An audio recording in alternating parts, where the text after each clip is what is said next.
Get that out of the way. You have heard of or you have seen single displacement in the reactions in the past. Why didn't I get out of the way? Oh, because I've opened two of them. That's silly. What's going on here? Am I still recording? I have to check that. I am indeed still recording. I had two of them running. All right. So before we talk about single displacement reactions, let's talk a little bit about what we mean by a solution. I think you know this, but I just want to make sure we have an understanding of what we mean. So a solution is a homogeneous mixture, which means it has only one phase. You can't see the parts of the mixture. And in that mixture, we have a solute that's dissolved in a solvent. So we have a substance that's dissolved, all right? And in our lab that we're going to do today, one of the reactants, the compound, is dissolved in a solution. So we're going to be having a dissolved substance react with a solid. The term we use to describe this solution when the solvent is water, the thing that we're dissolving is water, is called an aqueous solution. And we're going to write this down. Sometimes when we have a chemical reaction, let me just put here an example here of what we mean. So if I take some sodium chloride and I dissolve it in water, then I write it down as NaCl and I put a little AQ beside it, aqueous. It means it's dissolved. So when we see that in a chemical reaction and we see that AQ, we're thinking dissolved in water, all right? And for a single displacement reaction, we need one of these reactants to be dissolved in water. There are some single displacement reactions that can take place in gaseous state, but those are very specific ones, and we're not going to deal with those.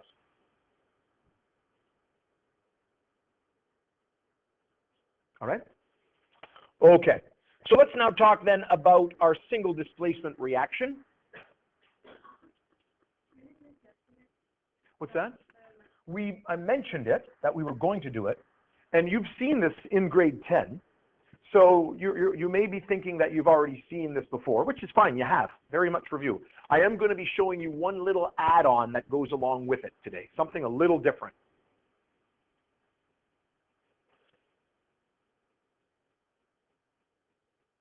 So single displacement reaction, an element reacts with a compound, producing a new element and a new compound. Remember yesterday we talked about how to recognize reactions, synthesis, 2 becoming 1, decomposition, 1 becoming 2. In order to recognize this, you need this element that's alone, all right, reacting with a compound that's made up of 2 elements that are together, I guess. So this is a compound. The compound doesn't necessarily have to be just 2 atoms. It could be a polyatomic ion. That compound could be something like calcium carbonate, right? It could have a carbonate on the end. But it's made up of 2 things, a positive end and a negative end. And then in the end, it produces a different thing that's alone. And then, again, a new compound is formed. So that's kind of how you're recognizing it when you're looking at it, say, on a test or a quiz or even a lab. You see that there's this thing alone, and then there's a compound where there's the 2 things together, and then we get another thing alone, and then a compound where there's 2 things together. Teachers in the past may have called this, may have related to a dance where someone cuts in and they trade spots, and then you've got 2 new people dancing. Yeah, you've probably, remember that. So you've got A standing there watching B and C at the dance, having a nice time. And then A says, do you mind if I cut in? And then B says, no, go ahead. And then you have A and C. All right? Okay? We're okay with this idea? Now, there are 2 types. In this case, A would be a metal because it's displacing B that's in the beginning position, and that's where our metals go. But we could also have the guy alone be a nonmetal and displace C. So nonmetals displace other nonmetals, and metals will displace metals. Molecular rarely undergo single displacement reactions. Yeah. They can under certain conditions, but we're not going to deal with them in this case. All right? Now, we will be doing a situation where the compound might be an acid that starts with an H, but we treat the hydrogen as if it's a metal, just like the others on this side of the table. So we'll be treating hydrogen as if it is a metal, just like it's positioned over there with the metals. Okay? Good question, though. Excellent. Okay. So just writing down what I've just stated, metals will displace other metals, metal cations, and nonmetals will displace other nonmetal anions. So a metal will displace a metal, a nonmetal will displace the nonmetal.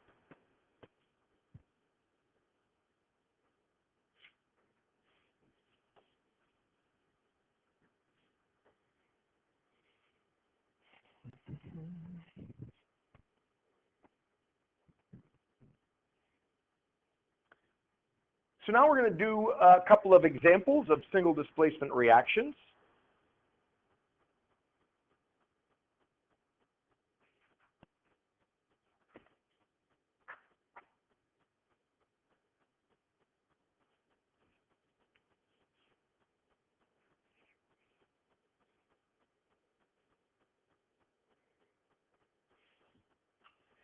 And I've been editing this during the last class, so you're going to find, if you've printed out the notes, that some of my examples need some minor changes, but they're not a big deal.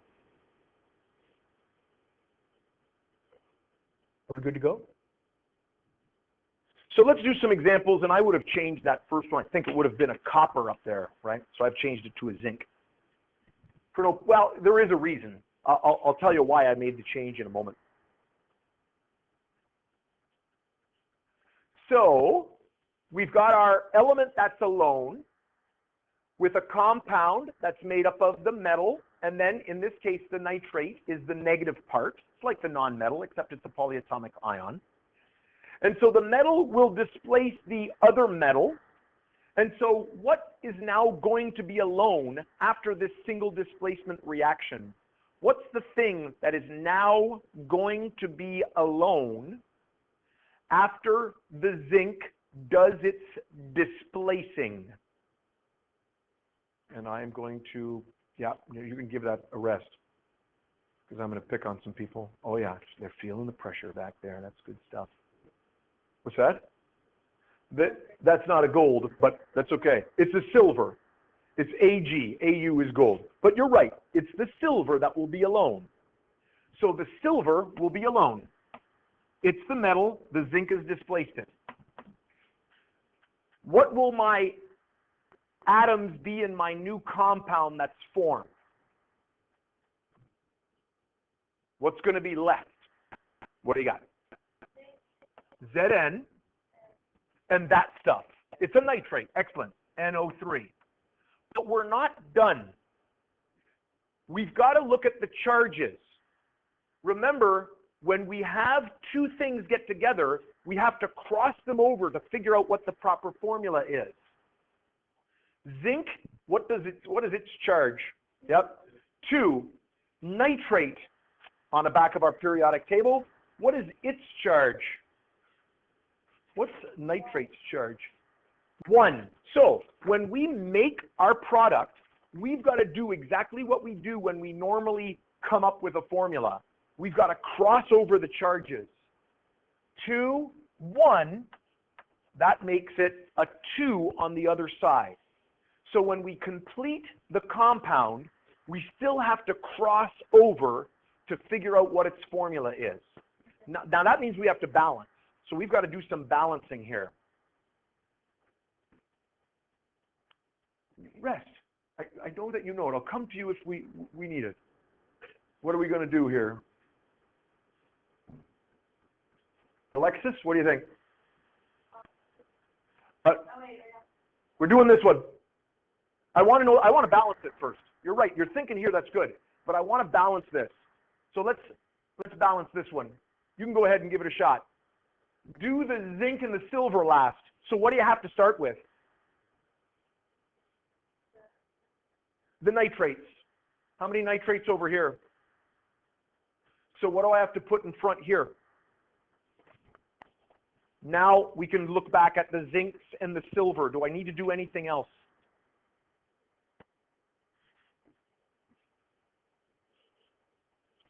How many zincs? How many zincs? That's good. How many silvers? 2. That's now balanced. Okay?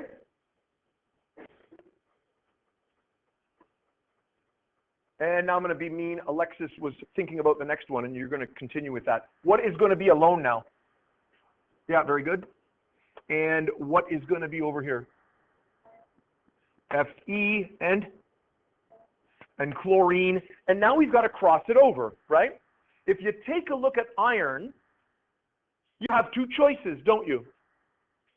Which number do you think we use when you've got something like iron that has 2 choices? Why did you say 2? It's the bold one. The bold one is the most common one. So when you've got to cross over the numbers and you have a choice, choose the bold one. Is it 2 for iron? Is it really? Do I believe you? No, it's not. That's not the bold one. I was going to say. It's not the common one. Iron, what's the bold one? I don't know either. If you take a look at iron, iron has 3 as the bold one. We use the bold number. So 3. All right? Little note here, right here. Use the bold charge. It is the most common. Now I got to balance it. Relentless. Hermione Granger, go ahead. Okay, correct. I'm going to guide them a little bit. We've got a 3-2 maneuver here, right? So I'm going to do a 3 and a 2. Now, did I do that right? Yes. So now what are we doing here? 2 and 3. All right? That's that 3-2 maneuver, and then we work our way backwards to the outside. All right? Let's look at this one.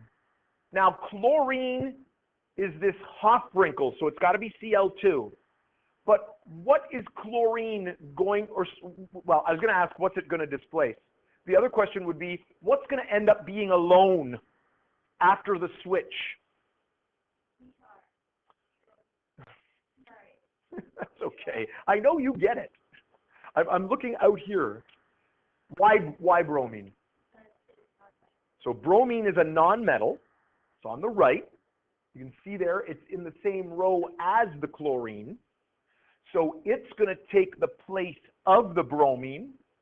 It's going to be Br. Now, bromine is one of those Hofbrinkel gases. That's one of our gases. So it's Br2. And then, again, Na and Cl. Now, the 2 doesn't come from this 2. We've got to cross it over. What's the charge of a sodium? 1. What's the charge of a chlorine? 1 and 1. We're done. Again, we still have to balance it, though. We still have to balance it. So what do I need to balance this? What do I need? Bethany, you're going to pick on her. What do I need to do here? Where? 2 there because of the CLs. Good. What else? Yeah, good. Balanced. All right. Metals displace metals, and non-metals displace non-metals. And that's probably where you would have stopped when you were in grade 10. You would have did some other examples, and you would have felt all good about yourselves. Way to go, but we're not stopping there. There's actually more to this. It turns out that not all single displacement reactions happen. You can't just put any element with any solution and have the reaction happen. Sometimes Nothing happens. So what we need to do is learn how to determine if a reaction takes place. So if I took some silver metal and I put it in a copper 2 nitrate solution, nothing would happen. It would sit there. There would not be a chemical reaction. And the question is, how do we determine this? And the answer is, on our periodic table, on the data sheet on the back, there is another table that we're going to learn how to use today, and it is called the activity series, and it is right there. It is just a list of elements. It's a list of metals, actually. Okay?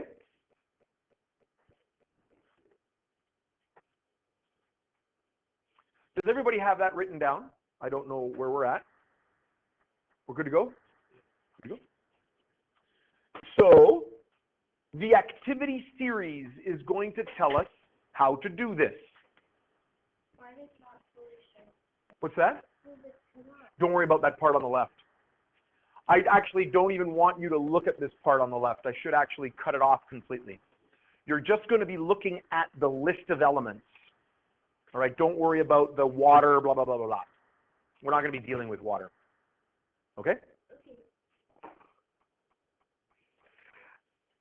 So, what is the activity series for? It can be used to predict whether a single displacement reaction will occur or not. And so this list has been created by chemists so that the least reactive metals exist at the bottom.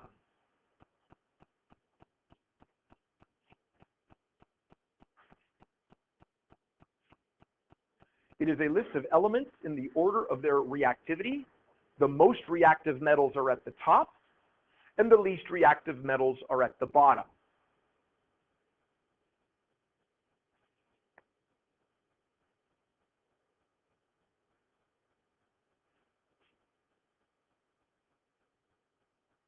And the way we use this is really very simple. And I'll just wait until you're done writing, because this is the important part of the explanation. And I'll even go have a sip of coffee as you're writing away.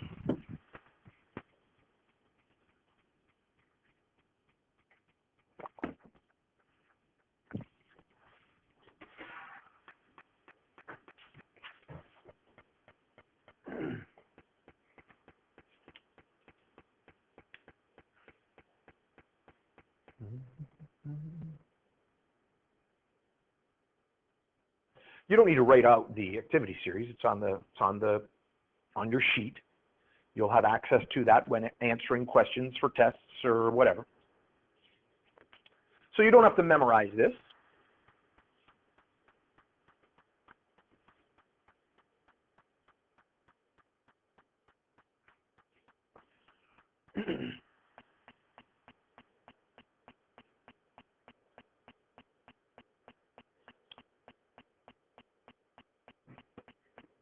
All right.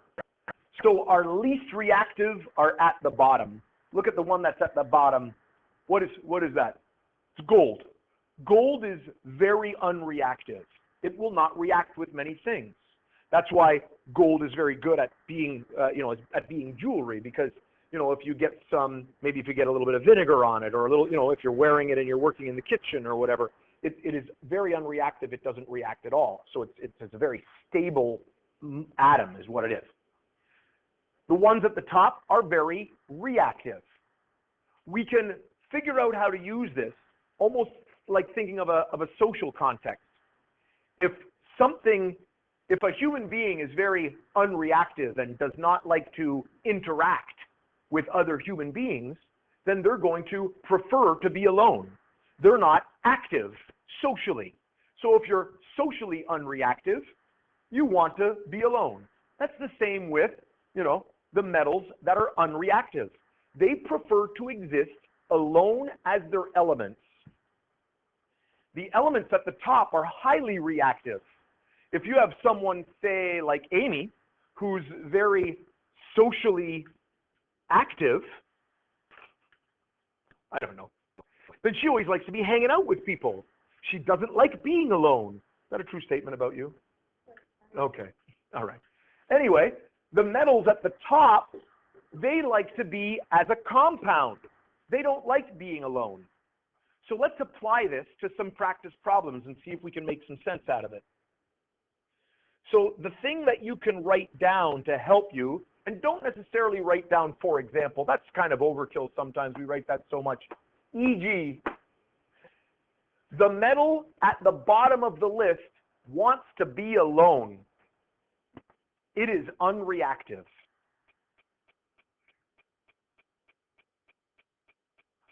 So my example here is going to be iron with some copper 2 sulfate.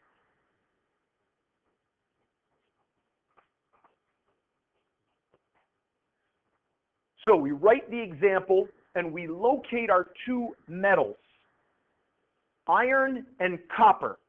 Find them on the list. Which one's on the bottom? Which one's closest to the bottom? Copper is. It's right there, with iron being right there. Which of those two would prefer to be alone? Yep, copper. Is copper alone? So this reaction will happen. Trade it and balance it like normal. Because copper's not alone, it wants to be alone, and it will trade places with the iron.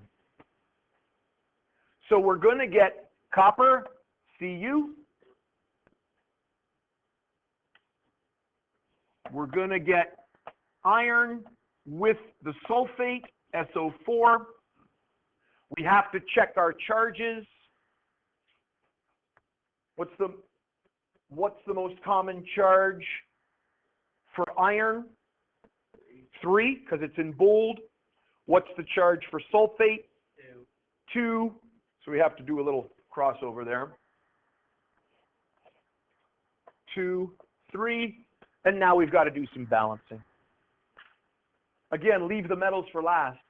3 sulfates, 3. Now I've got 3 coppers over there, 3. And 2 irons, 2.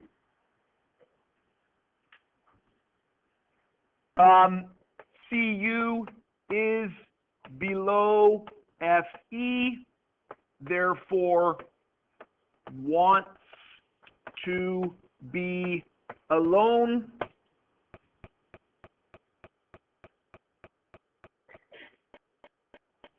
Therefore, yes, the reaction occurs, goes, goes, I'm going to spell it wrong, goes, not bad, ES, goes. Right. It's one of my pet peeve words.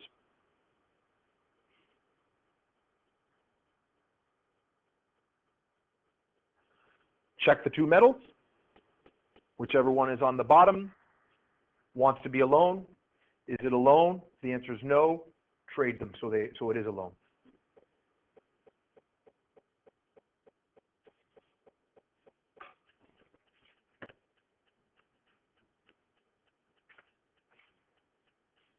Yep.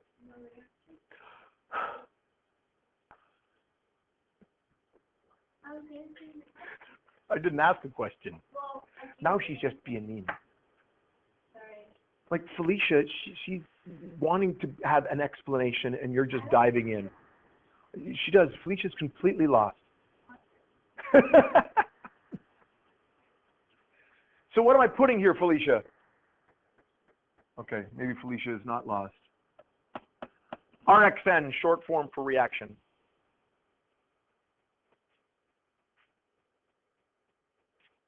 John, do you agree with that? Yeah. Let's think it through.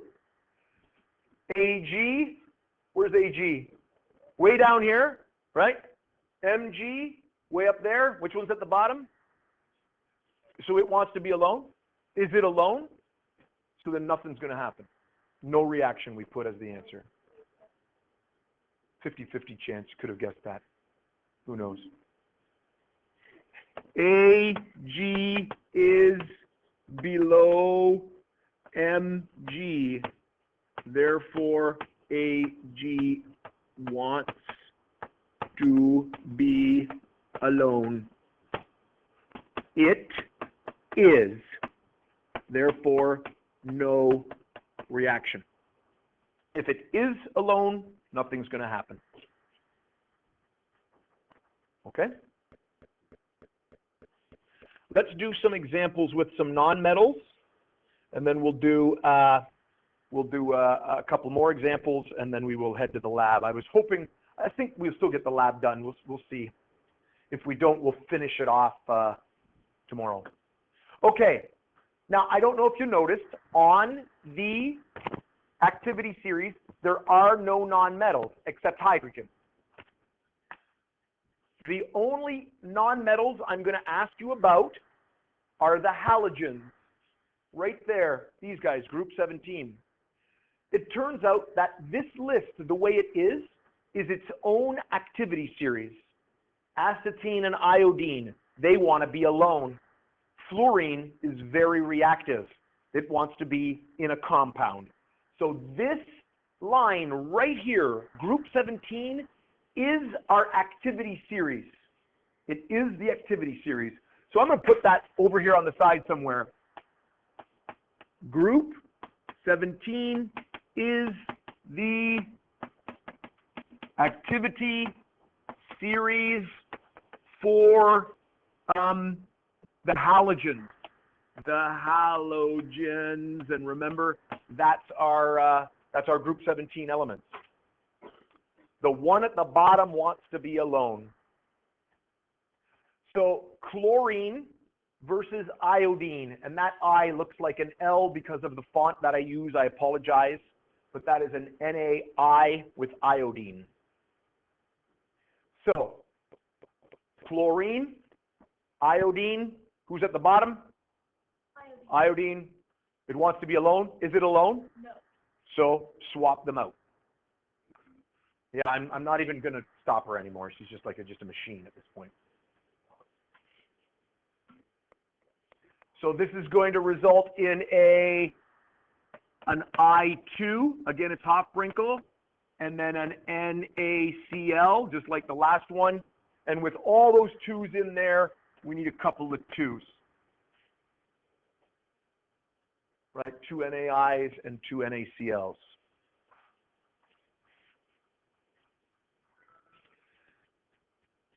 Let me know if I'm going too fast with this. I wasn't sure how you guys were going to handle this stuff. What's that? Yeah, well, you're out of shape. You're like 2 weeks vacation here. You need to. Oh, I don't know. Seemed like 2 weeks. I2 and LIF.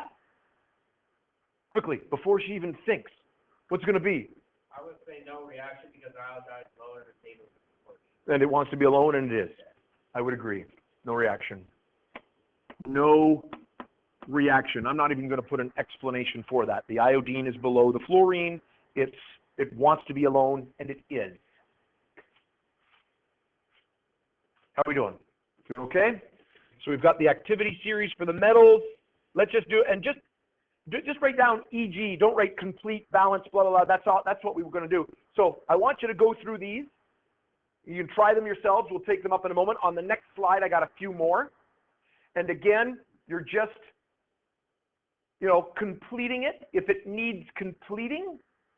And if it doesn't need completing, you're putting just no reaction. So my first one, nickel is obviously a metal. Chlorine, we've seen that. And you don't have to wait for me. You can go ahead and give it a shot.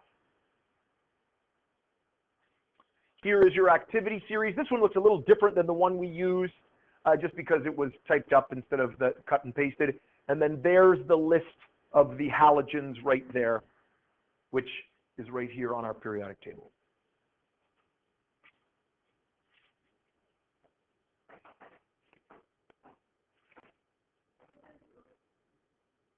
Sorry? Are they? I don't know. I rearranged these, so I don't know what they are. What is this one? Is it a no reaction? I have no idea. I haven't checked yet. Nickel and lead. Lead's below. That's good stuff. Yeah.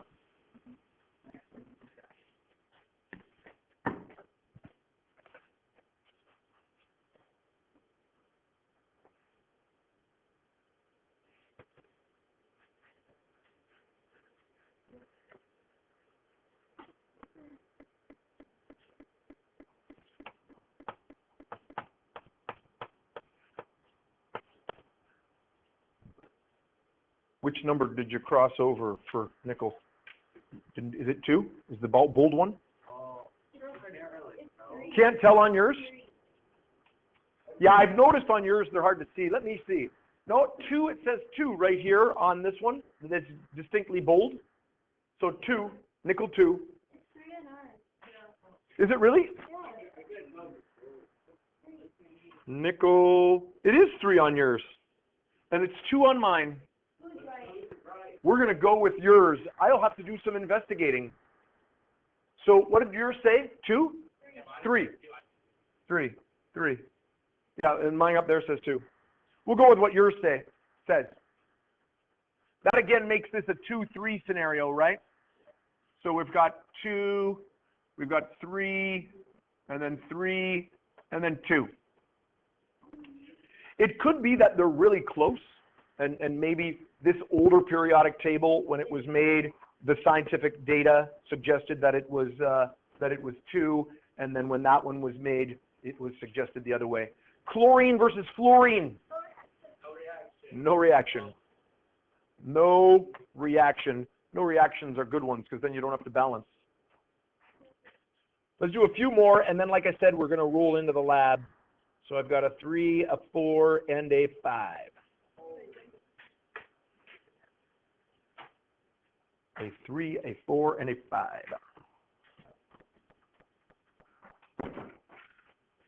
So those are my last ones. There aren't any homework problems because there aren't any textbook problems on this. But then we're gonna go and do our lab, and then I'll evaluate you on your completion of the lab. That's where I'll do a little evaluation for you on this, and obviously it'll appear on a test.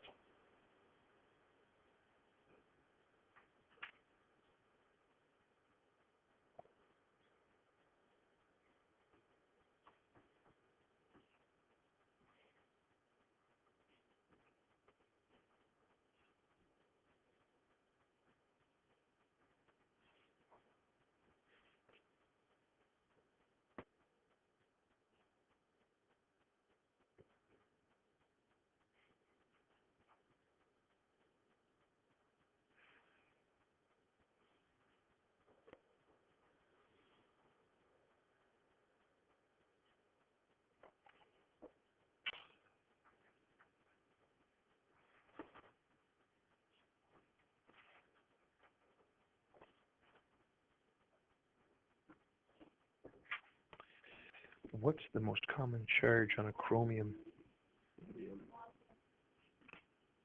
I can't tell on the chart. No, I can't tell it on there either. They're not folded. Yeah, yeah. You know what? It could be the way yours was printed. You know what I mean? Because like you guys printed your own. I see on this one. Holy moly, it's pretty dark.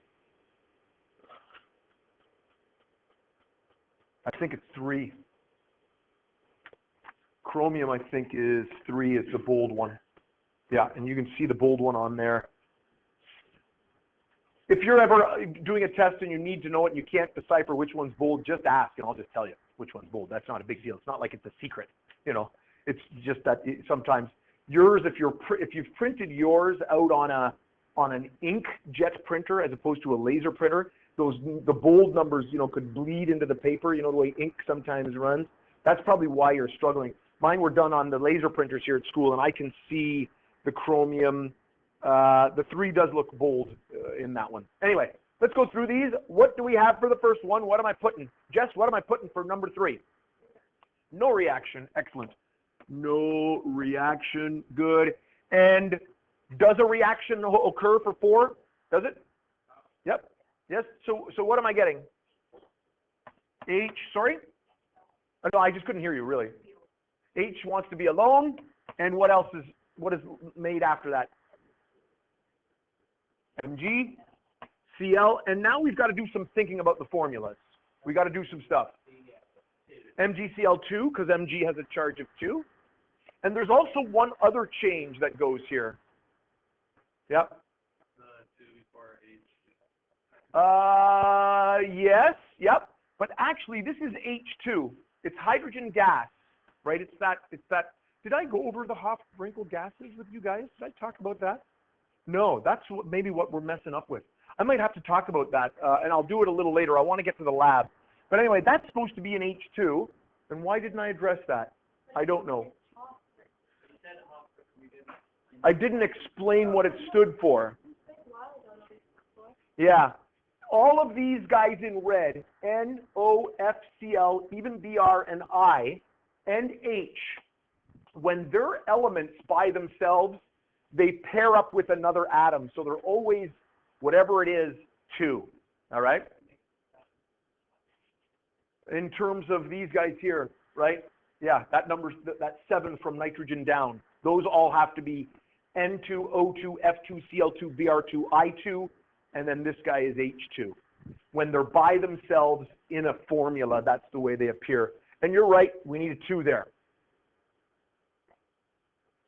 And the last one, does it happen? Does it happen? What are we checking on?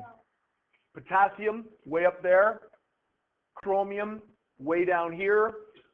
And which one's alone? And is it alone? Yeah, is it? Yeah. So no reaction. No reaction. All right, we're going to stop there. I'm going to stop my recording here for a moment before we get ready to roll, and then we will head over to the lab.